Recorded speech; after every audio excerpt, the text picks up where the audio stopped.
ট্রাইব্যুনালে আজ সাবেক মন্ত্রীসহ বেশ কয়েকজনকে হাজিরের কথা রয়েছে। এই বিষয় নিয়ে আরো বিস্তারিত খবরাখবর জানাতে আমাদের সাথে সরাসরি যুক্ত হচ্ছেন সহকর্মী মাসুদুর রহমান। চলে যাচ্ছে মাসুদের কাছে। মাসুদ, সাবেক মন্ত্রীসহ বেশ কয়েকজনকে হাজিরের কথা রয়েছে, বিস্তারিত জানাবেন।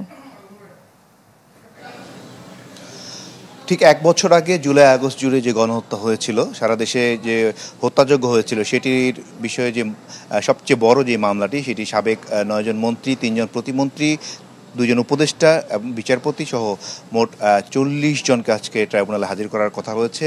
এর মধ্যে এটি সবচেয়ে বড় মামলা, যেটিতে সাবেক মন্ত্রীরা আসামি রয়েছেন। সাবেক আইনমন্ত্রী আনিসুল হক,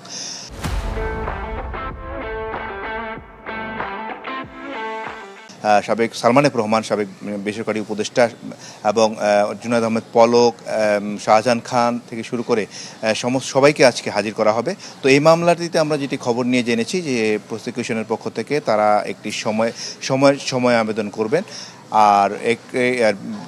আর বাকি যে মামলাগুলো রয়েছে, মুগ্ধ হত্যা মামলা রয়েছে, উত্তরার যে পানি বিক্রি করতে গিয়ে পানি দিতে গিয়ে মুগ্ধ যে মারা গিয়েছিলেন, সেই মুগ্ধর মামলাটিও আজকে রয়েছে। সেখানে আতিকুল ইসলাম সহ বেশ কয়েকজন আসামি রয়েছেন। আর এখানে যে এই ট্রাইব্যুনাল জুড়ে যে মামলাগুলো রয়েছে, তার মধ্যে এখন পর্যন্ত দুইটি মামলার বিচার কাজ শুরু হয়েছে। এটি হলো শেখ হাসিনা সহ আসাদুজ্জামান খান কামাল এবং সাবেক আইজিপি চৌধুরী আব্দুল্লাহ আল মামুন সহ যে মামলাটি রয়েছে, সেটির আনুষ্ঠানিকভাবে আগামী মাসের ৪ তারিখে ওপেনিং স্টেটমেন্ট এবং সাক্ষ্য গ্রহণ শুরু হবে।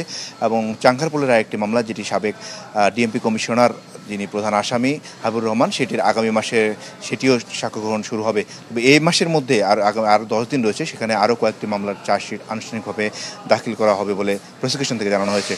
তো সব মিলিয়ে আজকে যদি এই মামলাগুলোর সবগুলোরই যদি তারিখ পড়ে, সেক্ষেত্রে প্রসিকিউশন বলছে এই মামলাগুলোর তদন্ত একেবারে শেষ পর্যায়ে রয়েছে। তারা কিছুটা সময় নেবেন, কারণ তার তদন্ত প্রতিবেদনগুলো তাদের কাছে প্রাথমিকভাবে যে অভিযোগগুলো এসছে, সেগুলো তারা যাচাই বাছাইয়ের জন্য একটি সময় আবেদন করবেন। তার প্রেক্ষিতে ট্রাইব্যুনাল যদি বসে তাদেরকে যে সময়টি মঞ্জুর করে, এর পরের তারিখে তারা চার্জশিটগুলো দিয়ে এই তদন্ত প্রতিবেদনগুলো দাখিল করে ফেলবেন। আর জুলাই আগস্ট গণহত্যার মামলায় মোট এখন 2টি ট্রাইব্যুনালে বিচার কাজ চলছে। একটি ট্রাইব্যুনাল 1 এবং একটি ট্রাইব্যুনাল 2। 2টি ট্রাইব্যুনালেই কিন্তু বলা যায় যে গত 2 মাসেই যে বিচারের যে গতি, সেটি বেড়েছে।